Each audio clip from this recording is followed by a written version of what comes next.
Hello, everyone. A very warm welcome to all of you, and thanks for joining. I'm Tahir Ali, and I'll be your host for today. We have brought this webinar in collaboration with our partner, M2R Education. Today, we are going to talk about how to succeed with international teams, overcoming the language and communication barrier. Before we jump into the webinar, let me give you a very quick introduction to BCT Learning and our webinar speakers for today, Mr. Munir Mamujee and Mr. Gareth Landers. BCT Learning is part of Bhavan Cybertech Group. We are a digital transformation company, having our presence across 20 countries and over 1,000 customers globally. We have trained and employed more than 5,000 professionals on various job skills, such as communication, teamwork, leadership, problem solving, negotiation, IT skills, and job-specific technical trainings. We work very closely with our clients to upskill their human capital. Our wide range of offerings include 21st century job skills to make budding professionals and students successful in their career. Without further ado, I would like to welcome our first speaker, Mr. Munir Mamujee. Mr. Munir Mamujee is the director of M2R Education, a UK-based multi-award winning education services company. With over 15 years of experience in delivering education solutions across the globe, Munir has traveled extensively for business and worked with organizations of varying size and cultures. Through numerous international business interactions, Munir has personally witnessed and also been exposed to how language barriers affect both internal and external communication.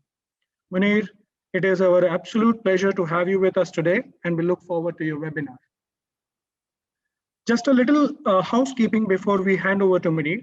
The webinar will be approximately 45 minutes to 1 hour long. If you have any questions during the presentation, please type them into the question box in your Zoom panel. As a host, I'll be more than happy to bring them up during the session, and we'll also have time at the end of the presentation for any question and answers. I kindly request all of you to keep your microphones muted so to avoid any background distractions. So ladies and gentlemen, let's hear more from Munir and Gareth on today's webinar. Over to you, Munir.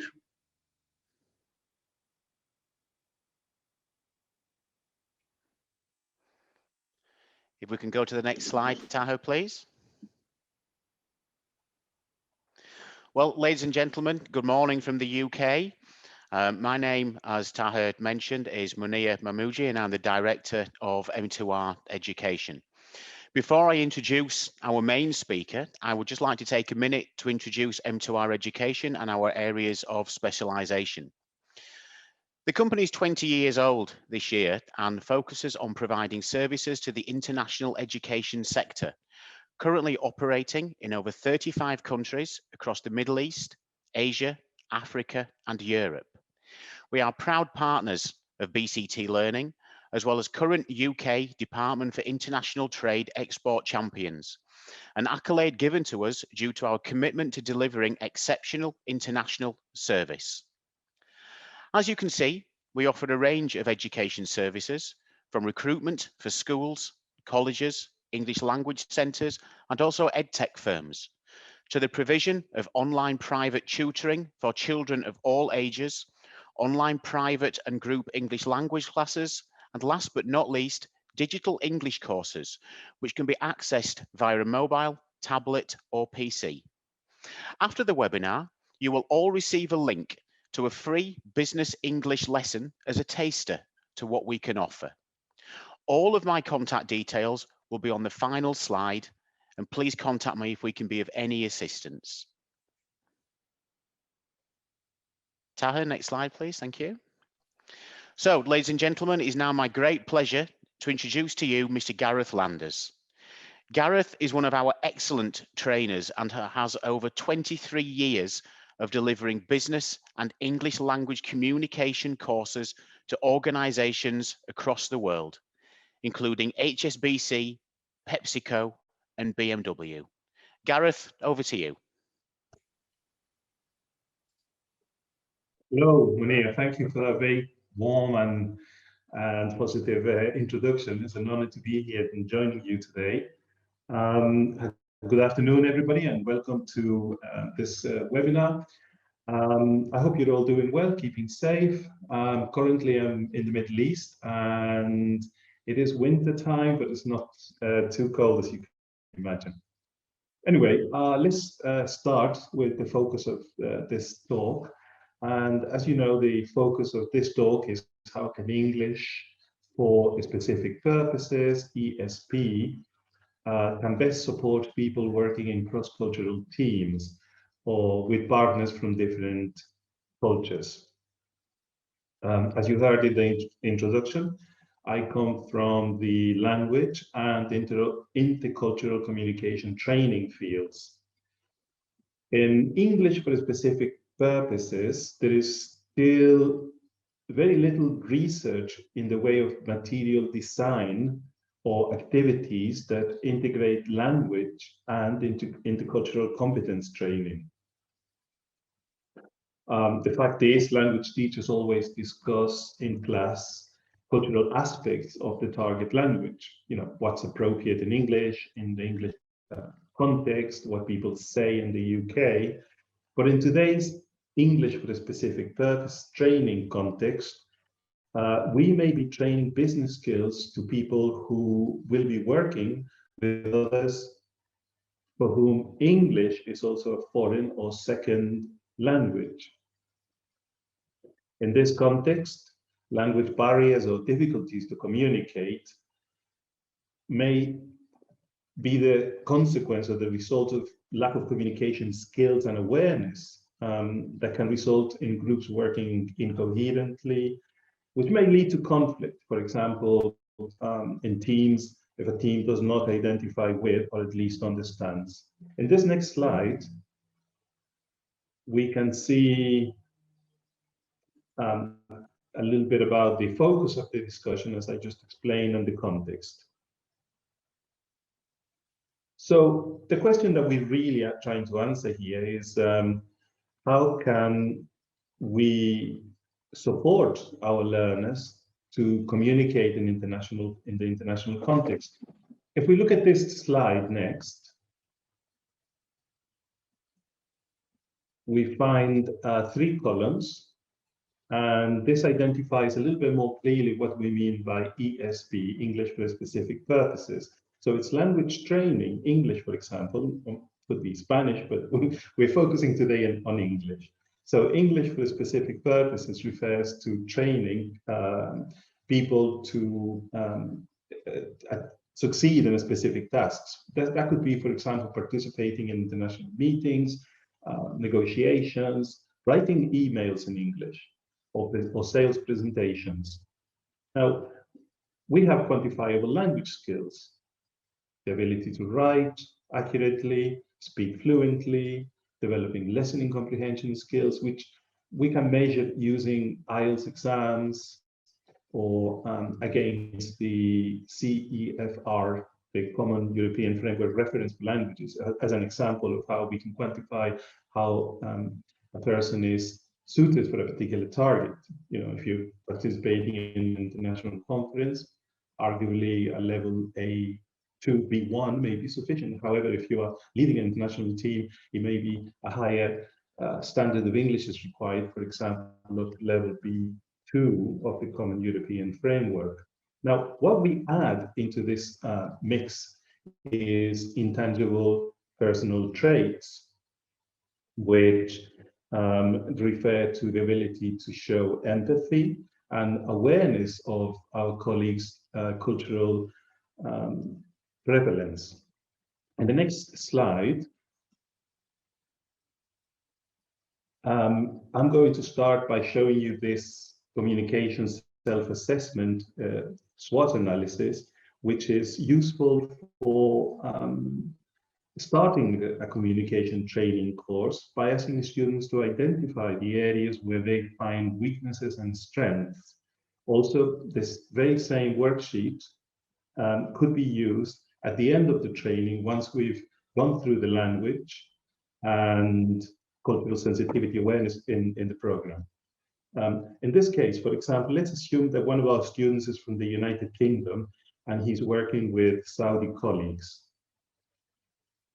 So as a strength, he may identify his calm tone of voice as a strength, while a weakness could be the fact that he's often very focused in his speech, in his emails, often too much focus on task, which is a weakness in the way that it could interfere with relationship building with his Saudi colleagues.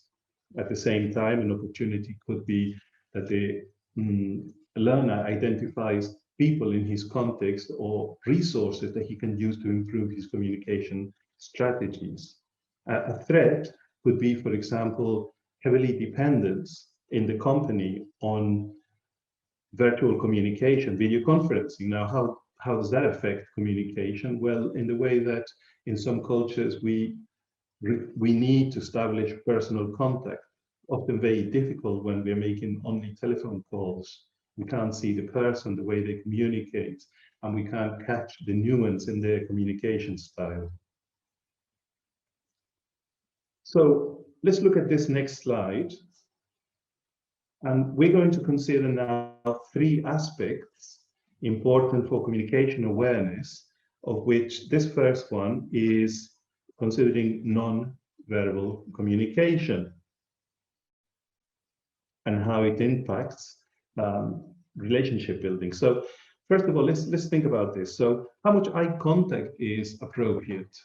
How do you feel about that personally? Do you feel uncomfortable if people are consistently looking at you in the eyes when you're talking? How much personal space is appropriate between people when you meet face to face in person? What about hand gestures? For example, when giving a presentation, is too much hand gesture distracting, or is it necessary to help convey emotion and feeling in the presentation? Another one could be aspects, for example, when a person in the team is constantly going for high five, as in encouraging energy in the team, or slapping your shoulder to say, well done, nice job, nice work. So what might be interpreted as a positive gesture, for example, can be intrusion and make people feel uncomfortable. So this is something important to consider. In this next slide, we have a summary where we consider proxemics, haptics, kinesics. These are different types of non-verbal communication. So proxemics considers the space that is necessary between people. Okay? Being based in the Middle East, I'm now aware that personal space is a little bit less than what I was normally living or experiencing when I was living and working in Europe, where people tend to be at least, let's say, half a meter distance between each other when they're face to face in a conversation. Let's move on to the next slide. And now we're going to look at another aspect of communication, which is turn taking. As we can see in this graph, this graph, we have 3 communication situations. The first one, person A speaks, while the second person, B, listens. When person A is done speaking or saying what they meant to say, then person B begins their part of the dialogue and continues with a very sort of balanced pace of turn taking, speak, listen, speak, listen. But in the second graph, we see another situation where person A is speaking, and it seems that person B begins to speak before person A finishes speaking. So speaking, and then a little bit speaking by the other partner. Finally, we have another way of communication where one person speaks, and then there is a gap in silence. There is a gap of silence. There is we hear nothing. Then the next person speaks. Again, there is a gap of silence, and the next person speaks. Okay, which cultures do you think might be represented here? What about your own personal communication style? Are you a person who thinks, talking together at the same time shows energy and enthusiasm? The problem that we should consider also is what happens when a person from culture A, or actually, let's say culture, the second example of in red, where we see person A and person B, which are used to talking together at the same time, kind of, meets a person from the third group, one where, you know, a little bit of silence is necessary. And why is this silence necessary? Because, you know, silence between communication and messages shows that I'm listening to you. It shows consideration, respect. I am thinking, considering the value of your words and the importance of your message to me. Well, personally, I experienced a situation where I was on a trip to Italy with some German colleagues. At the time I was working in Germany, and you know, my Italian colleagues and German colleagues in meetings, I mean, the German colleagues felt a little bit uncomfortable that every time when they were explaining the concept and ideas, the Italians would kind of interrupt. You know, they would say something like certo, certo, ecco, ecco, sì, sì. Now, why was that happening? I mean, the situation was irritating the German colleagues because they felt that they were being sort of interrupted. However, the Italian colleagues were showing their enthusiasm and support for the messages from the German colleagues. Now, let's move on to the next slide, where we can see another aspect of communication. In this case, we're looking at pragmatics. So what we want to say and how we wrap up our message. So we have an exchange here moving from the thought or what you want to communicate to what you actually say, and then what the other person sees and hears and how they understand and react to the message. So let's imagine this is an exchange between a British person and an American. So the British person thinks, so if we look at the comment that they want to communicate, so the British person thinks, this is not a good idea. I'm not in agreement with this comment. Okay. So in their cultural approach to communication, they will say something like, we need time to think about this. Being subtle and diplomatic. What they really want to say is, I don't like it. The American colleague then interprets this message, these words, we need time to think about this, for the meaning of the words. So sure, that's okay, they reply. Take your time, no pressure.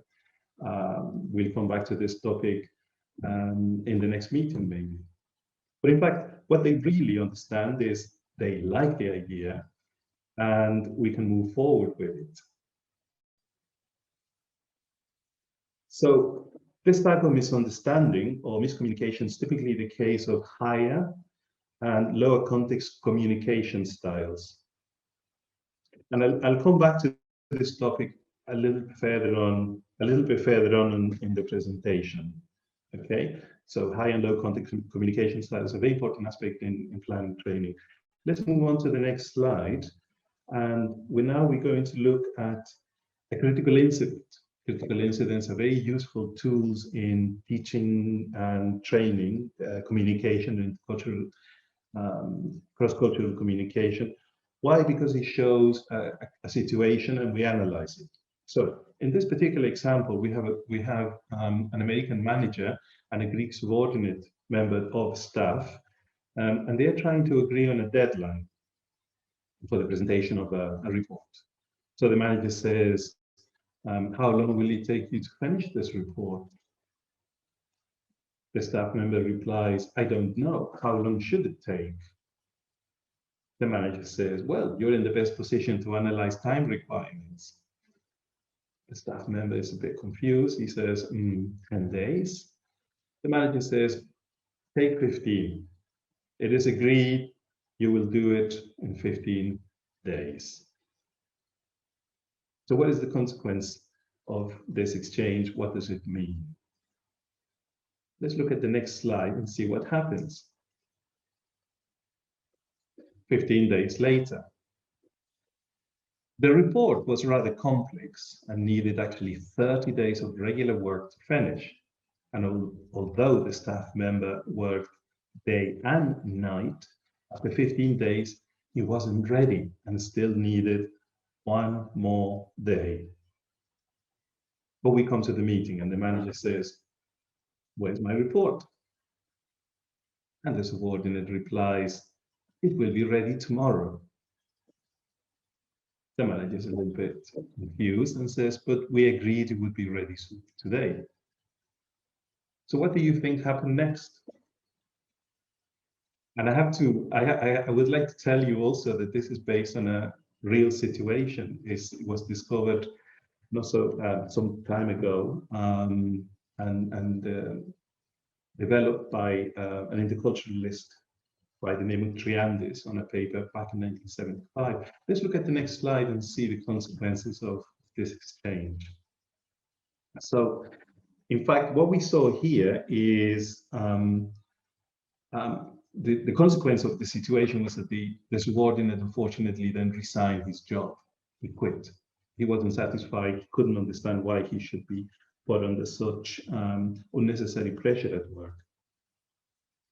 Now, one way to analyze critical incidents is through the lens of attribution. Attribution is how people give meaning to situations or language. So what we see here is the manager, when he says, "How long will it take you to finish this report?" he was actually thinking, I'm asking him to participate. I need him to collaborate. I need him to be active in this project. But the staff member is feeling, from his cultural perception and attribution, that he says his behavior makes no sense. Why doesn't he tell me what he needs? Okay.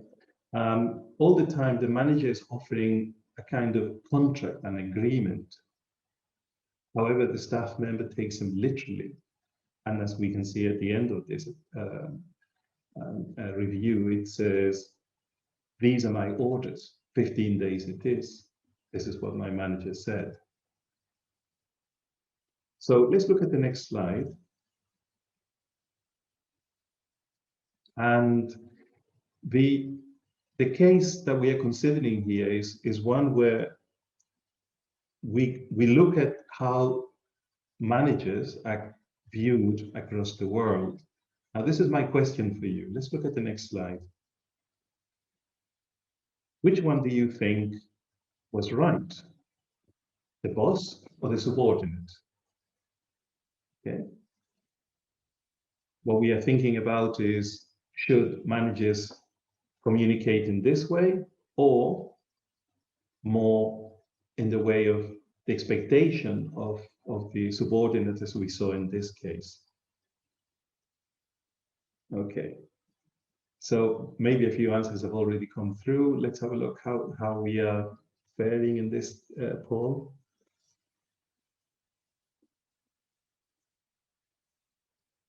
Okay, so in this case, we see that most people agree that both were right and both were wrong. Interesting, very nice. Okay, that's a very good balanced response.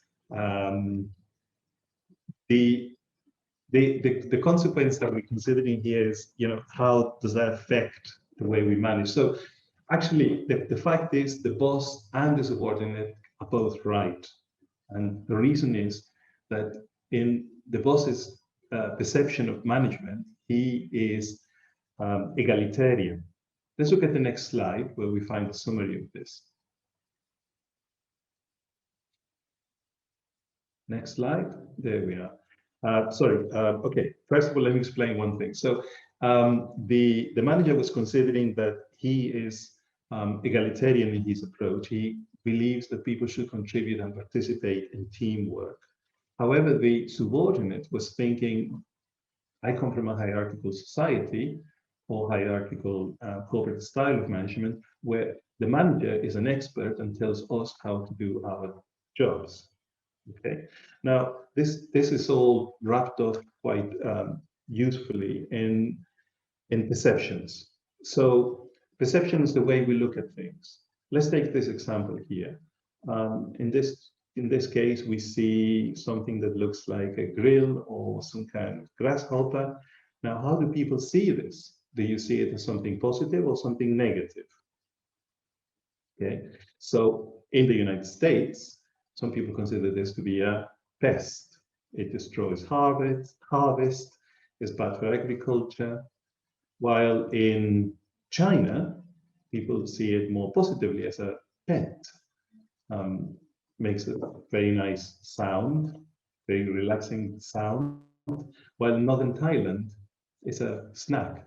So this is sensitizing our participants through these activities for cultural awareness, how we see things differently. And critical incidents, as demonstrated before, is a very nice tool for analysis.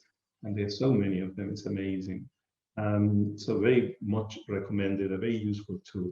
Let's move on to the next slide. We're going now to consider definitions of culture. And here we see 4 analogies for definitions of culture. On the bottom left side, you can see an iceberg. The iceberg is typically used for defining culture because only the top above the water is what we see in an iceberg. And the same with culture. We notice people's cars, houses, the way they dress, the way they look at each other, the way they communicate, things that are noticeable, how houses are designed, how they drive. These are noticeable things. But 90% below the surface, we don't see. This is the norms, the traditions, the perceptions, the expectations, which are all influenced from our physical environment, from our cultural perception built from education, from the values that we inherit from our family, friends, parents, teachers. Another definition of culture is the onion. The onion is a vegetable with many layers and one core center. And these layers in cultural communication could be said to be, well, my work culture, my family culture, my extended family culture, my club membership culture, my national culture. And at the center of all of this is all of these aspects are what make me who I am. The fishbowl is another example of a cultural definition where culture is invisible, it's all around us. We live in it, but we don't appreciate it, we don't understand it, we can't define it until we move to a different fishbowl, and then we are surrounded by another aspect and another culture. Finally, we have another way of defining culture, which is through cultural lenses. Cultural lenses usually imply that we see the world through the filter of the mind. So that means, for example, that we see what we want to see and not things for what they are. Here in the next slide, we have a definition of this. So we see the world through our own cultural lens, meaning that the only way to work effectively with people from a different culture is to be aware of what is going on beneath the surface.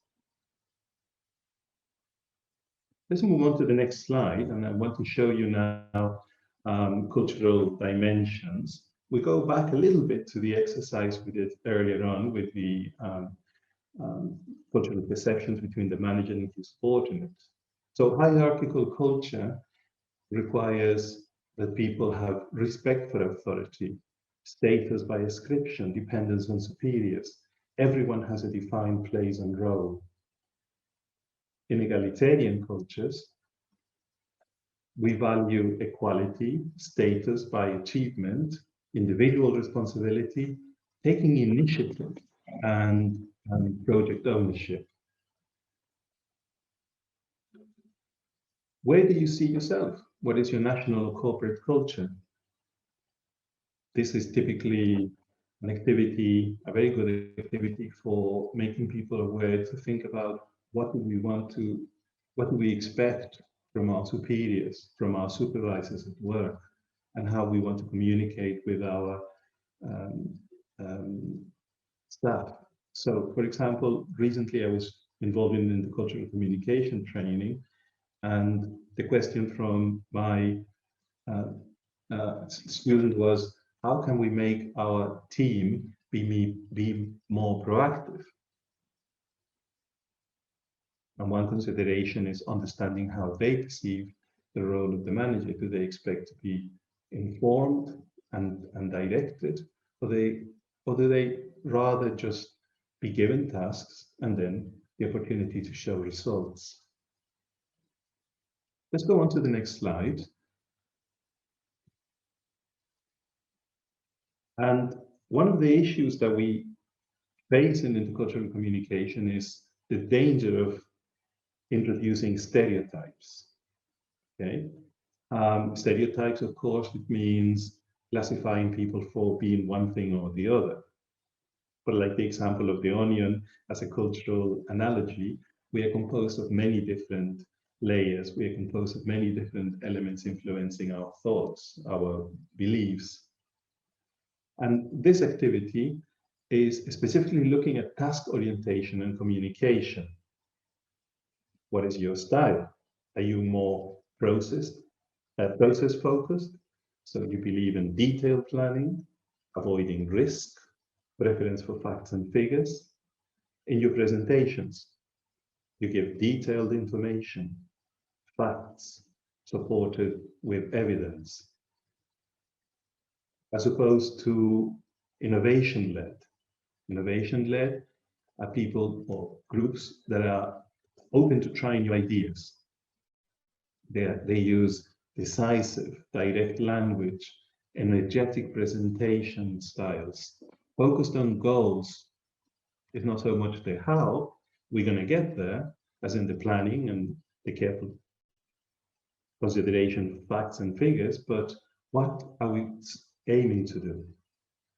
So if I was presenting, or you were presenting, to innovation-led type mentality culture style, you would need to focus on the objectives, the benefits. What's in it for me?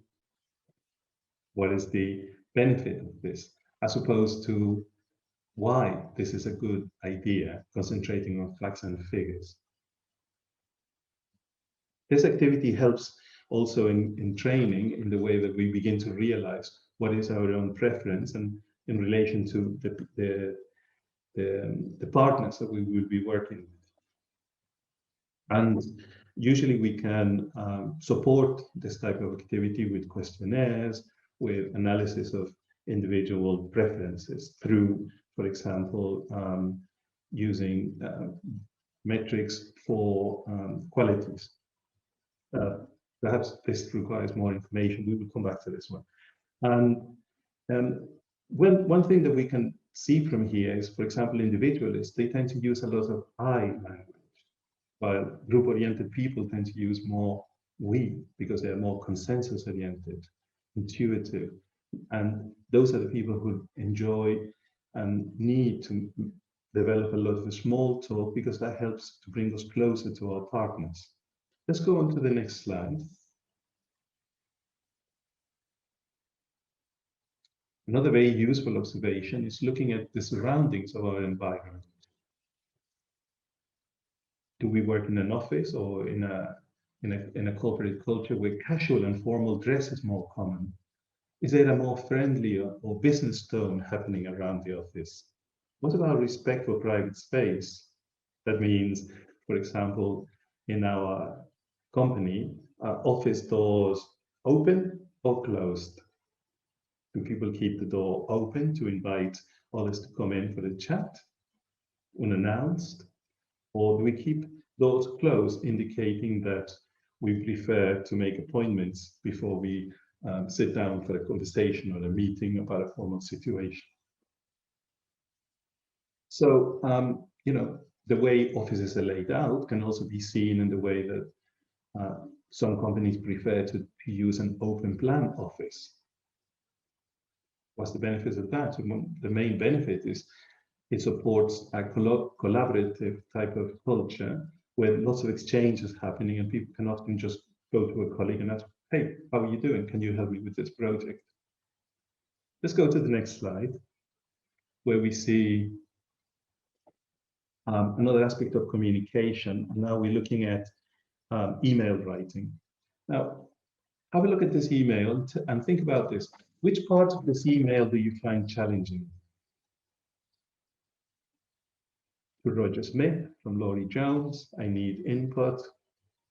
Rog, review the attachment and respond with comments. BTW, page 2 is the revised version. TY, L. A lot of abbreviations, very short, direct, to the point message, I think. BTW, by the way, TY, thank you. Why use short forms? Why not use long forms? How do you feel about this email? Do you find it challenging in the way that it seems disrespectful somehow? Not taking time to consider exactly appropriacy, respect for, getting to know you, how are you, things like this. Let's have a look at the next slide where we look at this in more detail. So what we are considering now is direct and indirect styles. So I would like to ask you to think about your preference. Do you prefer more direct or an indirect style of communication? Direct here is explicit, okay? We prefer spoken communication. We use first names, for example, hi Bill, whether we're writing an email or speaking on the telephone. We use more active voice. So that means, Mr. Phillips has an appointment. Okay, we are more logical and literal, direct to the point. Send me the report. The indirect communication style is more about reliance on written communication. That is reliance on the use of titles. Dear Dr. Schmidt, as a voice, a new supervisor has been appointed. Passive voice takes away the subject of the sentence rather than I appointed a new supervisor has been appointed. There's also use of long, polite sentences. I was wondering if you could possibly, as opposed to send me the report. So what's the conclusion? Let's have a look what most of you decided in this one, your communication style preference. Okay, wow, interesting, pretty even, although most people prefer a direct communication style, okay, as opposed to indirect, 43%. Thank you. Now, the question is, how does that affect communication with our partners? Let's look at the next slide.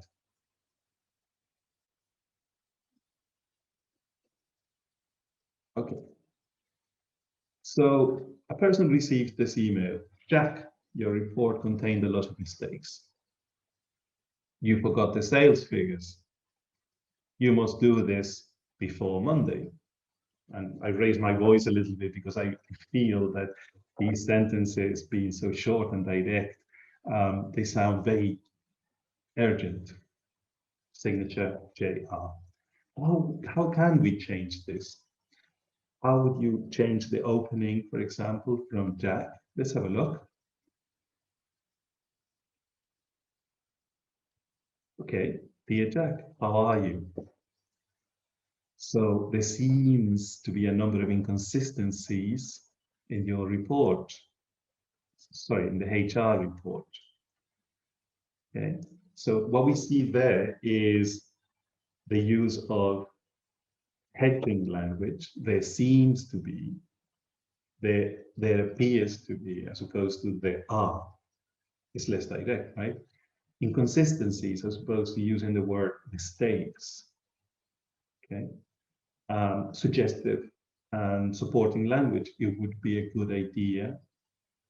And an indirect question, would it be possible to manage this by Monday? And a very warm closing with kind regards and the full name of the person. So this is an approach for an activity that we can use in language communication, ESP training, and supporting cultural awareness in the way that we consider how language and syntax affects message. Let's go to the next slide, please. Let's move on to the next section. And here we're going to look at something I mentioned a little bit earlier on, the aspect of low and high context. So low context cultures go from specific, as I explained earlier on, from specific information to general contextual information, more direct. This is the case of do this by Monday, as opposed to high context, but that looks to diffuse the situation and moves from general description of the problem to more specific information. Let's look at the next slide. In this case, we have a summary of the two communication styles. So in a high context communication style, yes means I'm listening. While in a low context communication style, and the opposite side, we see that yes, low context, yes means yes, and no means no. It's direct. There you are. That's what I want to say, and that's how I say it. Okay. Now, one aspect that I'll share with you is a couple of years ago when I first arrived in the Middle East, at work, I often had people saying, inshallah.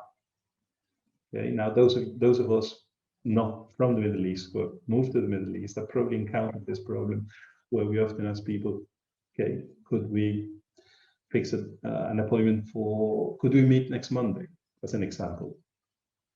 And we often hear, inshallah. I wasn't back then sure what exactly that meant. Did he mean yes, okay, or did he mean probably, possibly, it could happen? So this is, how can we get to the real meaning of this? And this is by understanding nuance and the way the words are wrapped, the way the message is presented. We need to look at, we need to pick up clues in the way people are communicated, the facial expression, hand movement, eye contact, tone of voice. Okay, so this is a typical challenge between communication in companies, especially meetings and discussions. Have we reached an agreement or not? Okay, meaning depends on the context. Now, high context cultures, because of this dependence on the system of surrounding language and signs in the culture, require that people build a long-term stable relationship. In this way, we get to know the person best, and we can infer better what exactly their message is when they talk to us.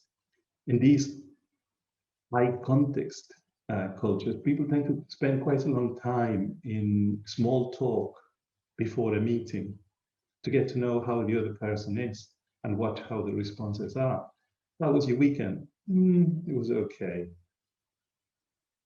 Okay. How was the family? Yeah, everything's right. Okay. So we watch for the way things are said.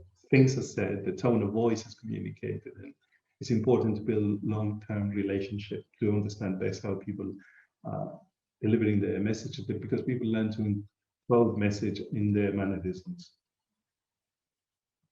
An aspect here could be also that people in high context cultures where time is actually not as important as task, but affect the way we communicate goals.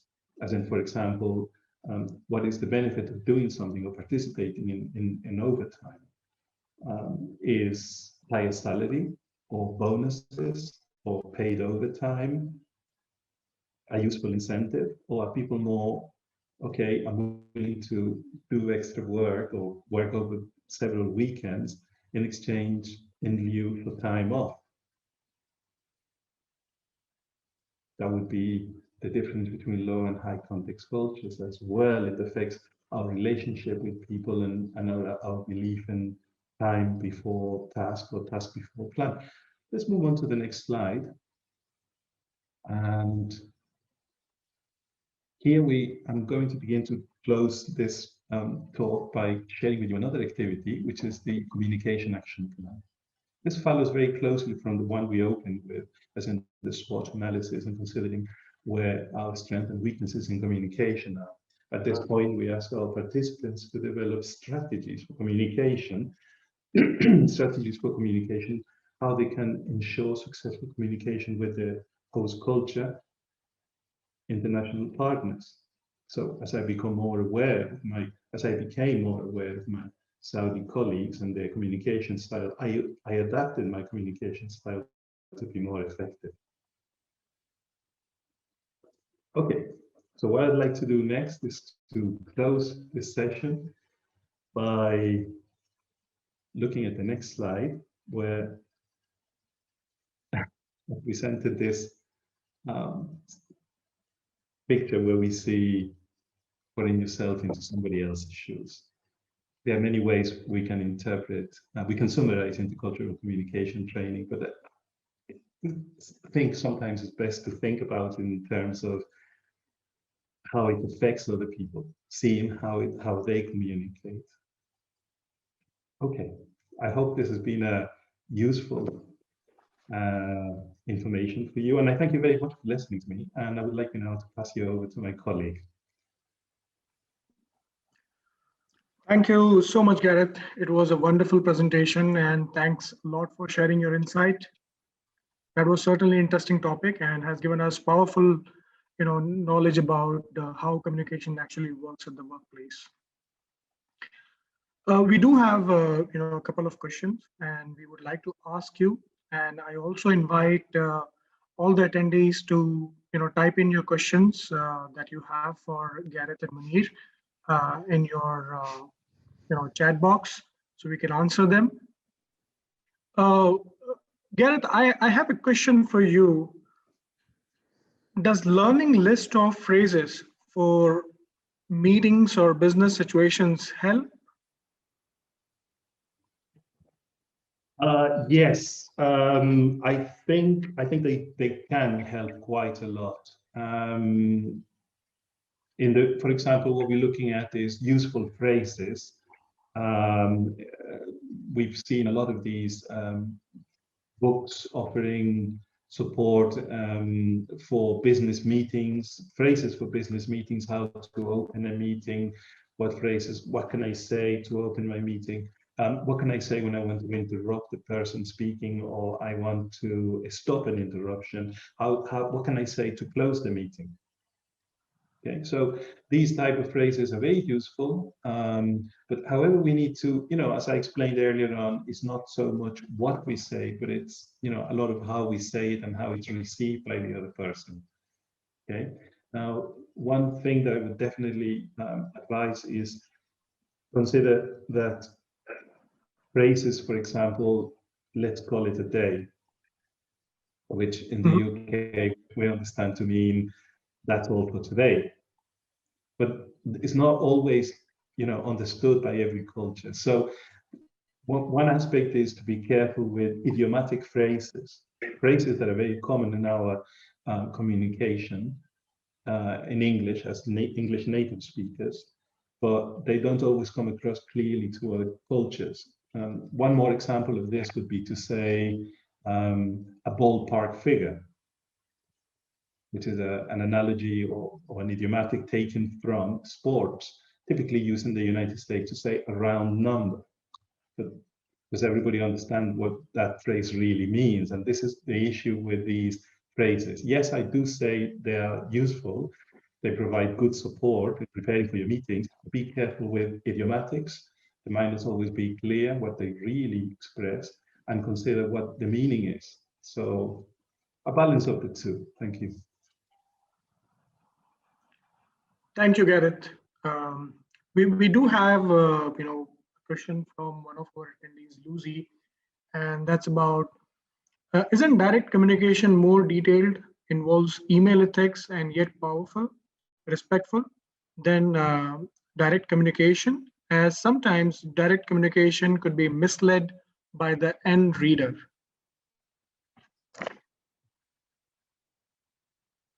Would you like to answer this question, Gareth?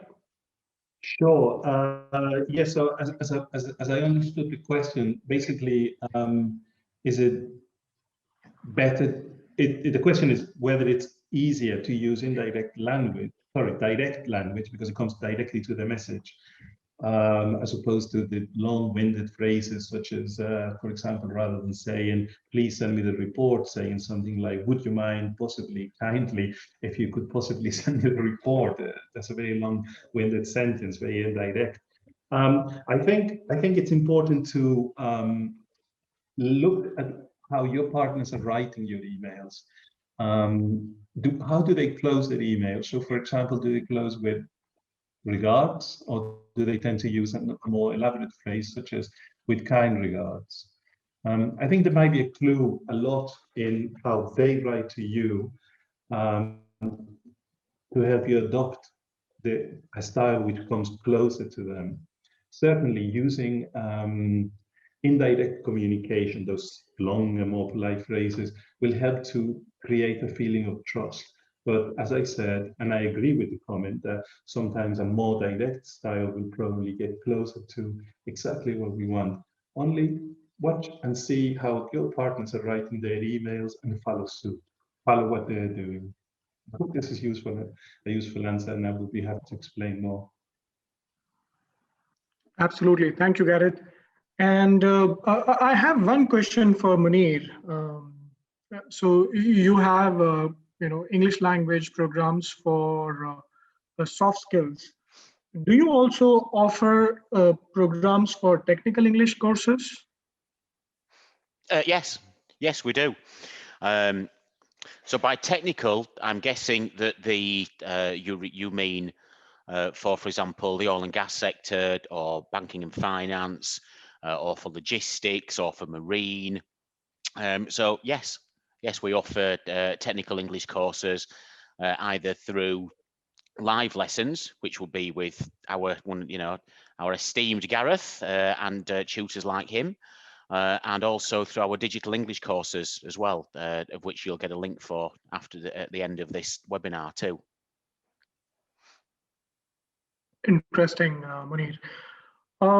We do have a couple of questions, and I think we are left with a couple of minutes in the webinar. So I'll take the liberty and ask these questions to both of you. Is there an ideal personality type for international teamwork and business?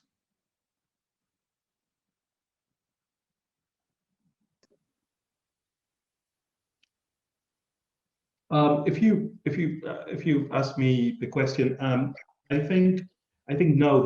I really can't say that there is. There certainly is. I think that there are personal attributes and personal characteristics that will help in specific situations. For example, let's say the ability to be open to communication is absolutely always, an essential character trait. But at the same time, risk taking, they taking initiative. Well, in some cultures is welcome and appreciated. In other cultures can be seen as intrusive. A person who's always trying to take command of the situation could be seen as stepping out of place. It requires a lot of subtlety in communication style. If I want to take initiative, I want to take command of a project, I think it's better to approach it in a subtle way, explaining the benefits, advising rather than forcing the situation. So to answer the question once again, I would say it's not so much about one ideal type of character, but how we become aware of what our partners how our partners see the situation, and then we adapt to them. So yes, there are certain traits which are very useful for successful international communication, but being aware of the other partner's style probably is more beneficial. Interesting. Thank you, Gareth. There's one interesting question that we have got. How do we manage the situation when we have understood something wrong? And what if it is a sensitive cultural issue that you misunderstood in a host country, which is strict in its culture? That's the question for Gareth. I think I have the question in front of me. I need to just quickly read this. So how do we manage the situation when we've understood something wrongly? Okay.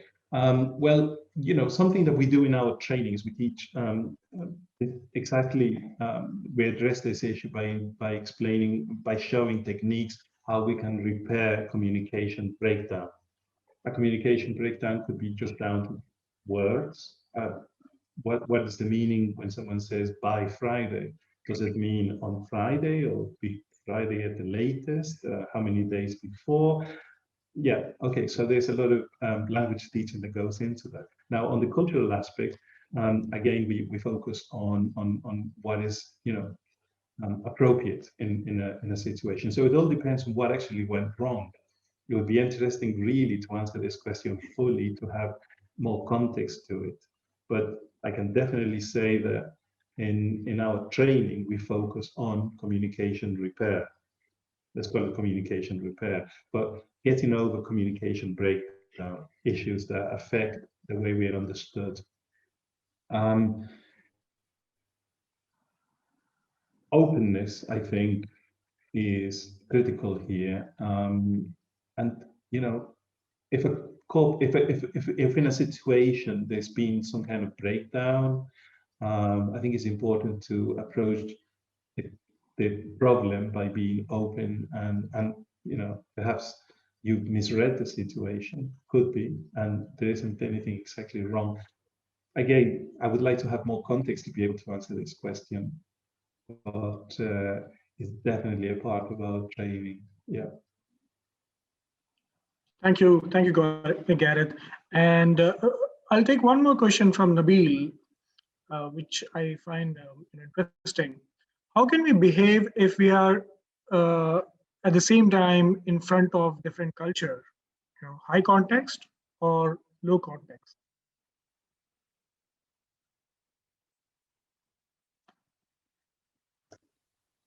I mean, that's a yes. typical situation. How do you behave when you when you are in front of two different people and they come from a different country and different culture?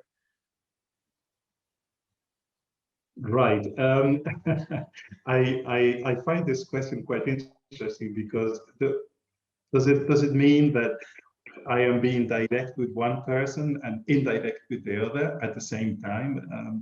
It's complex. I think if we are dealing with a multicultural team, let's put it in one perspective here. So if we are working in a team with different personality types, well, personality types one part of it, but cultural backgrounds in the other aspect. So an intercultural team, I think we need to develop strategies for the group.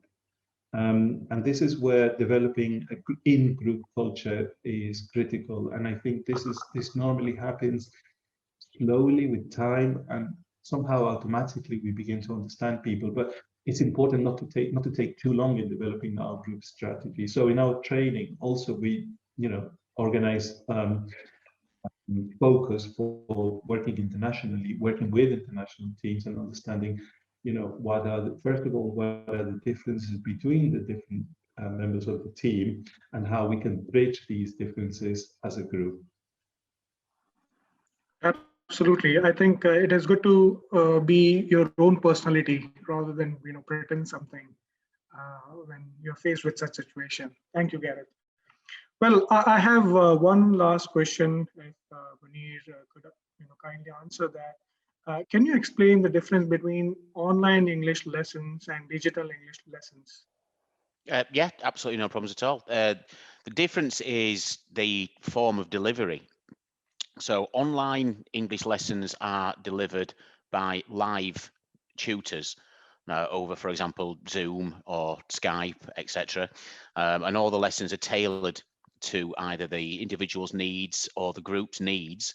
So for example, IELTS preparation courses, business English, technical English, as we mentioned before. And then the digital English courses are courses that are accessed via mobile phone, laptop, tablet, PC. And these are designed for learners who wish to learn at their own pace. So they can learn at home, 15, 20 minutes a day, spread out over 4 months, with the aim of it supplementing their additional language learning. And again, you know, similar to the live lessons, courses from IELTS Prep, Business English, General English. So what we're trying to do is offer the learner the ability to either learn from a live tutor or via digital courses, depending upon their preference. Thank you. Excellent. Thank you, Munir. We have one last question. I think we're running out of time, so I'll just take this question and we can wrap it up for today. This is question from Ahmed. After the end of a meeting with a number of employees, you discovered that you had misunderstood some similar phrases, and your response was based on your understanding of the foreign language. How do you correct the situation after the meeting?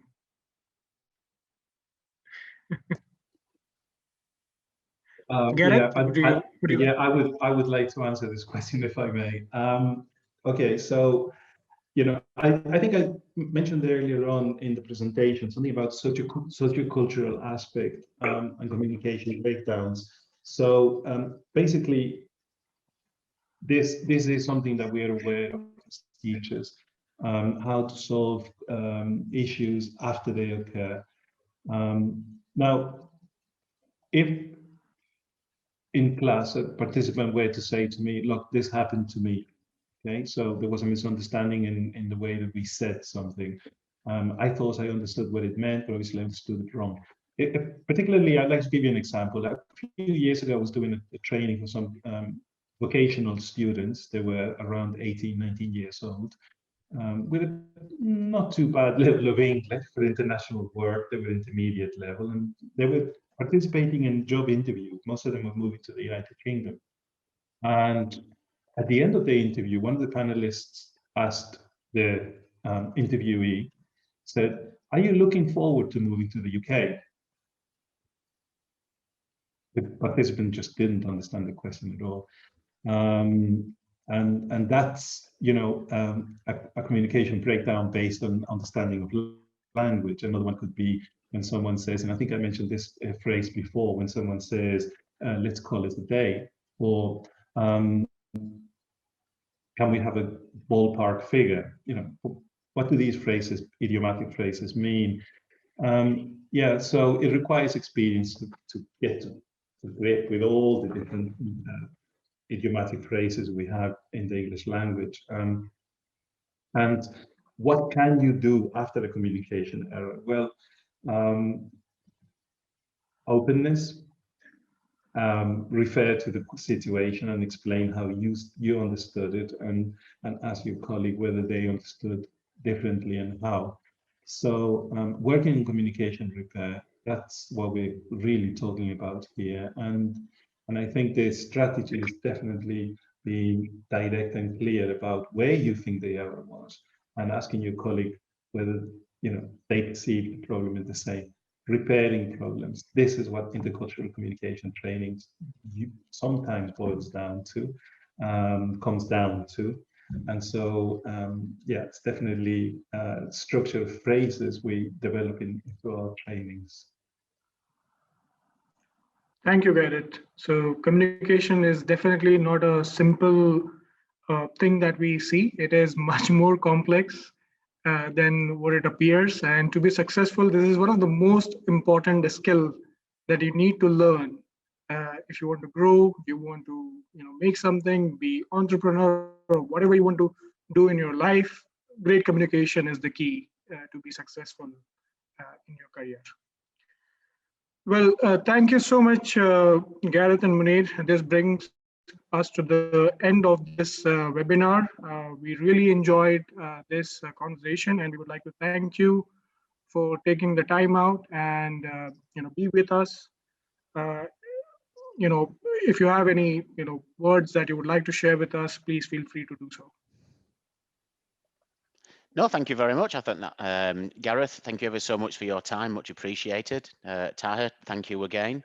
And if we can help in any way once this webinar is over, please do contact us.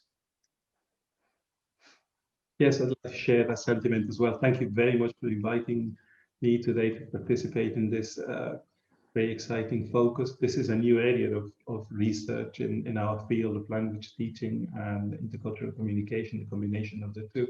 And it's been a pleasure participating today. Thank you for inviting me, Munir, Taha. It's been a pleasure. And if further questions come up, I'll be happy to type you an answer. Thank you very much for inviting me. Thank you. All right. We also like to thank all of our attendees, and we will be sharing a recorded link to this webinar, and we'll share with all of you. Along with it, we'll also give you a free business English language course from M2R Education, which you can access from your office. You can also reach out to us for any further questions related to this particular webinar or any of our services from BCT Learning and M2R Education. We look forward to seeing you again in our future webinars. Thank you once again. Until next time, stay safe, stay healthy. Cheers. Thank you, everybody. Thank you.